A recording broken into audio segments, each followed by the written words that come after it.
I'm Edie Lush, and I'm here in the Hub Culture Pavilion in Davos, 5th day. Peggy Liu, come back for a repeat performance interview. Thanks so much for coming. Chairperson of Juccce. Thank you for hosting me again at Hub Culture. Tell me what's on your mind.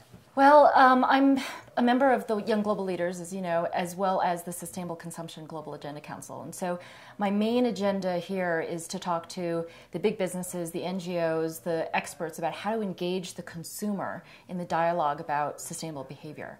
And what we've realized over the last 2 years, this is my 3rd year now at Davos talking about this, is that we really have to stop using the word sustainability.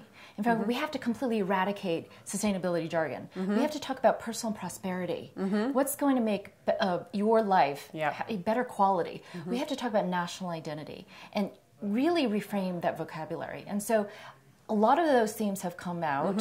One is sustainability language. Number 2 is about this overarching aspirations of what is a better quality of life and how do you collaborate? How do you bring public-private partnerships together? And Davos, as you know, is such an amazing platform for being able to meet the heads of sustainable consumption, like Paul Pullman at Unilever, Ian Cheshire of Kingfisher, Mark Boland of Marks and Spencer. I mean, they're in one room with you, and you can instantly get, well, first validation of whether or not this project can scale, and number 2, support.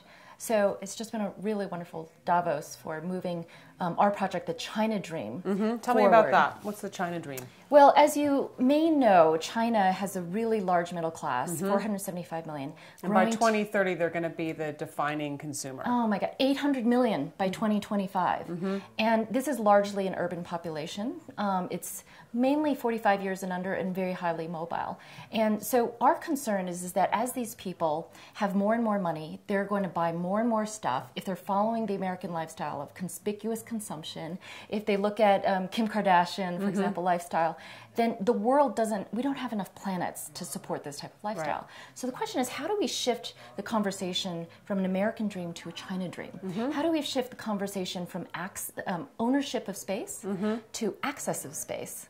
How do we shift from buying things to experiences, more meaningful life? And so this co-creation process has really taken China by storm. It's very multi-stakeholder. It's engaging the Western storytellers like Saatchi and Saatchi S, Edelman, Ogilvy, all these types of genius visualizers, wordsmiths, bring them together with the cultural experts that are regional experts, sustainability experts. And in fact, we've launched a UK Dream. And in conjunction with Best Foot Forward, which is a little bit like Juccce but for the UK, we're going to have our first workshop March 7th in the UK in London to reframe sustainable language to a very UK specific context. So just specifically in China, sustainability is now shifting to the word harmony, harmonious, happy. How do we have a harmonious, happy dream?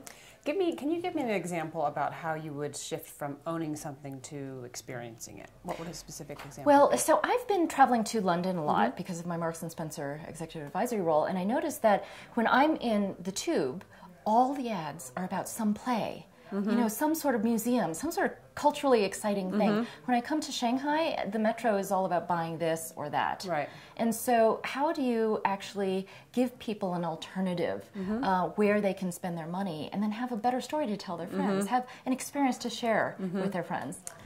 Peggy, it's always fascinating speaking to you, and I think it's a great project. Let me know how I can help. I'm in London. Oh, great. Wonderful. And I'm Edie Lush.